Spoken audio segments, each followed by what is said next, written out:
And what about your relationship with actors? Because you've got a very strong relationship with Johnny Depp, who you've worked with on a number of occasions. What is it about him that works for your films? He wanted to be a python, I think is the heart of it. Yeah, Johnny, oh God, he loves comedy. And he said, oh, if I could have been a python, I would have been happy. He's so adept, he's so facile, some people might say, but it's there. I mean, I have an idea, he's got a sillier idea. I've got another, and so we leapfrog. And there was one of the things in Fear and Loathing that's interesting, when he's riding in the car and he's talking, and he's talking to himself, and he's got that cigarette holder. And while the car is roaring, while he's doing this complicated bit of dialogue, he's showing me that he can point in each corner perfectly with the cigarette holder. Now I'm going to do this one. Because it goes without saying that we can't turn him loose. He'd report us at once to some kind of outback Nazi law enforcement agency, and they'll run us down like dogs. And that's what's great fun, because he's all his talent's ready to go, but he can top it with some silly thing like that to show he knows exactly where the frame is. Is there some connection between the fact that you started in animation and the way in which you direct now? Because I look at a film like Fear and Loathing and I see the angles in which Johnny Depp's body has gone, and they are very much like the illustrations to Fear and Loathing when it appeared as a novel. Do you think that you have an animator's eye when you direct? I more and more have gotten bored with that and more intrigued with actors and what they're doing. Luckily, in the case of Johnny in Fear and Loathing, he was playing Hunter Thompson, who is cartoon-like in his own movements, and Johnny just took them to a really interesting high. Now, in many ways, your most personal and probably, I think, littlest seen film is Tideland, which has been described, you know, Alice in Wonderland meets the Texas Chainsaw Massacre. Tell me about that film, because it is an incredibly peculiar film, and I think I am right in saying it's the one of your films that least people have seen. Yeah, it was brilliantly handled to make sure that as few people as possible saw it. Yes, you had to try really hard. I think it opened in Time Out. When it opened, I think there was an 1/8 of a page ad proclaiming Tideland.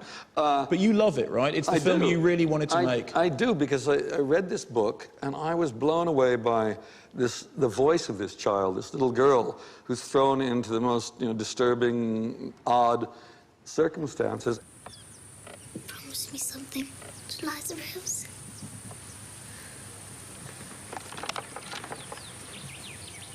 If I ever end up looking like Little, promise you'll just kill me. I was hoping it would have a great effect on people. It would start a dialogue, an argument about the film and what it's saying and how one perceives childhood.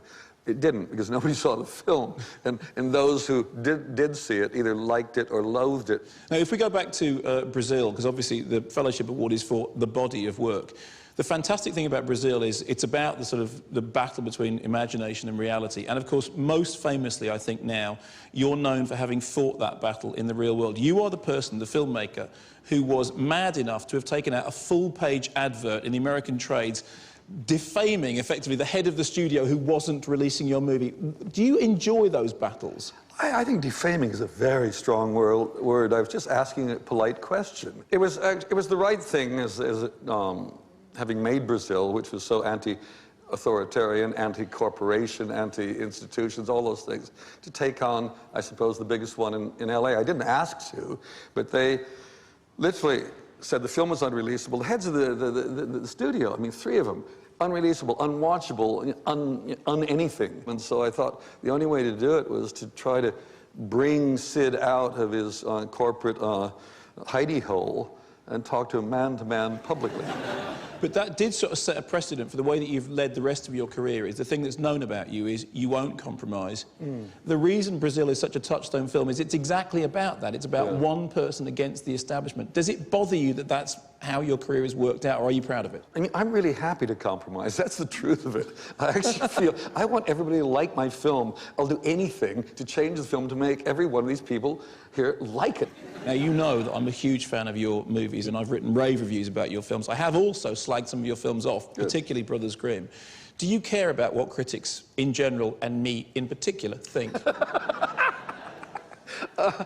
I don't want to, but I do. It hurts. That's all I know. It still hurts. It really does. It's like when you're looking at an audience, if you're doing a show or something, And everybody's laughing except for one person, like that guy back there, and who's asleep.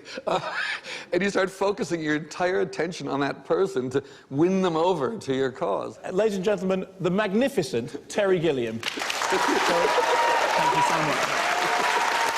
Thank you. Now, we've had quite enough of the Kermode Awards tonight. We invited you, the viewers, to explain in 100 words or less why Mark was wrong about a particular film. So to offer an alternative point of view, here's Jane Parker. For a man with usually such good taste in films, I am at a loss to understand how you found Slumdog Millionaire to be remotely Oscar-worthy as a finished product. The beautiful camera work, direction, cinematography and music all help to gloss over the fact that the central story is rather weak. It is lowest common denominator filmmaking with bland, emotionless actors and a badly researched screenplay.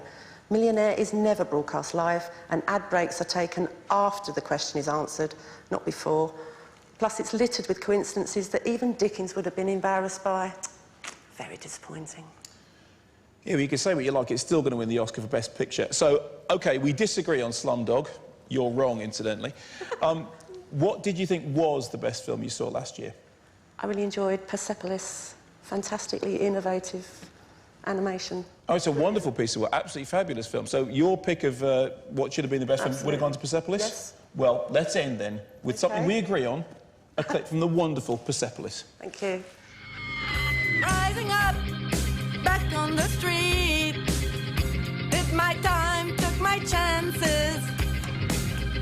Went the distance, now I'm back on my feet. Just a man and his will to survive.